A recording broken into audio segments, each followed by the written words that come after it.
मनुष्य के जीवन में कर्म, भाग्य तथा बुद्धि में से सबसे अधिक कौन महत्वपूर्ण है? तो इस कहानी के माध्यम से हम इस पर विचार करते हैं। एक बार भगवान श्री कृष्ण और अर्जुन बाग में भ्रमण कर रहे थे। तब अर्जुन ने श्री कृष्ण से पूछा, माधव, इस संसार में कर्म, भाग्य और बुद्धि में सबसे बड़ा कौन है? तो इस पर श्री कृष्ण अर्जुन से कहते हैं कि एक समय की बात है जब कर्म, बुद्धि और भाग्य आपस में विवाद कर रहे थे।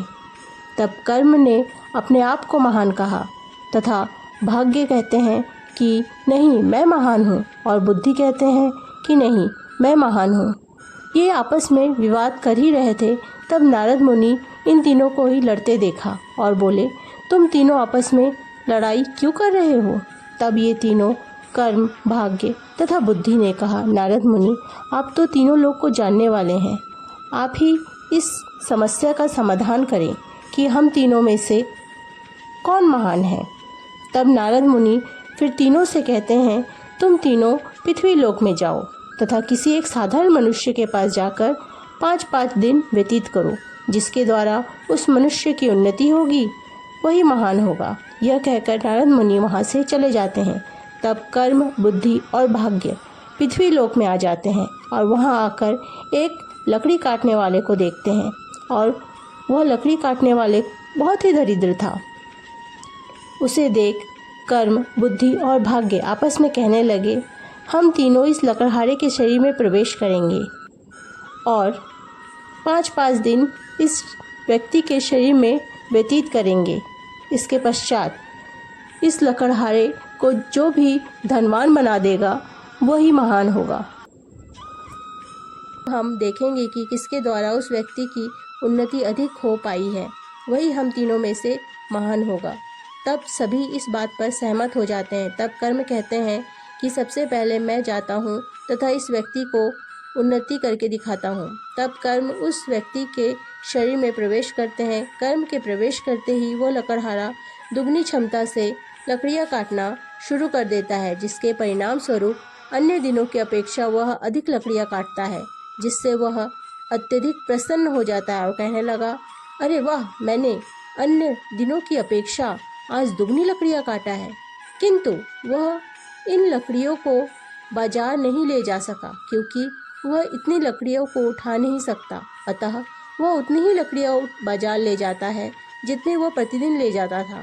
अतः वह उतने ही रुपए अर्जित किए जितना वह प्रतिदिन करता था। इसी प्रकार उसका 5 दिन पूरा हो जाता है।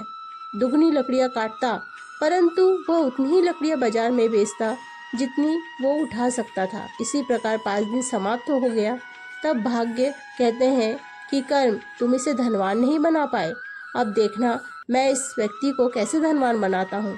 इसके पश्चात भाग्य उस लकड़हारे के शरीर में प्रवेश करते हैं। कुछ समय पश्चात उस लकड़हारे को जंगल में धन से भरा एक कलश मिलता है। इतना सारा धन मिलने पर वह लकड़हारा लकड़ियाँ काटना छोड़ भोग विलास में लिप्त हो गया तथा सारा धन व्यर्थ ही खर्च करना शुरू कर दिया, क्योंकि धन संचय करने का उसके पास ज्ञान नहीं था। इस प्रकार कुछ दिन में ही वह सारा धन खर्च कर देता है। अब वह जैसा था वैसा ही हो गया। अब 5 दिन के बाद भाग्य उसके शरीर से निकल जाता है तथा बुद्धि भाग्य को कहते हैं, भाग्य, तुम भी इस लकड़हारे को धनवान नहीं बना सके, अब देखो मैं कैसे इसे धनवान बनाता हूँ। तब बुद्धि उस लकड़हारे के सिर में प्रवेश करते हैं, जिससे वह लकड़हारे को ज्ञान प्राप्त होता है। वह सबसे पहले अपनी कुल्हाड़ी को धार देकर जंगल में लकड़ियाँ काटने चला जाता है। प्रतिदिन से वह थोड़ा अधिक लकड़ियाँ काटता है और उन लकड़ियों को बांधकर वह एक गधे में बांध देता है और बाजार ले जाता है, जिससे वह प्रतिदिन से अधिक धन प्राप्त करता है। प्राप्त धन से वह और एक कुल्हाड़ी खरीदता है और दोनों कुल्हाड़ी में अच्छी तरह से धार देकर वह लकड़ियाँ काटने जंगल चला जाता है। फिर एक कुल्हाड़ी का धार कर्म होने पर वह दूसरी कुल्हाड़ी से लकड़ियाँ काटता है और लकड़ियों को बांधकर गधे के द्वारा बाजार ले जाता है। इसी प्रकार वह धन अधिक कमाने लगा। इसी प्रकार कुछ समय पश्चात उसके आय में वृद्धि होने लगी।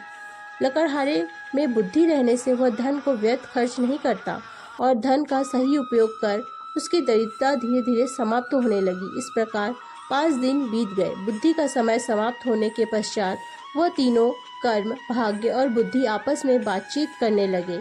तब नारद मुनि वहां आते हैं और उनसे पूछते हैं कि कर्म, बुद्धि और भाग्य में से किसने उस व्यक्ति को धनवान बनाया।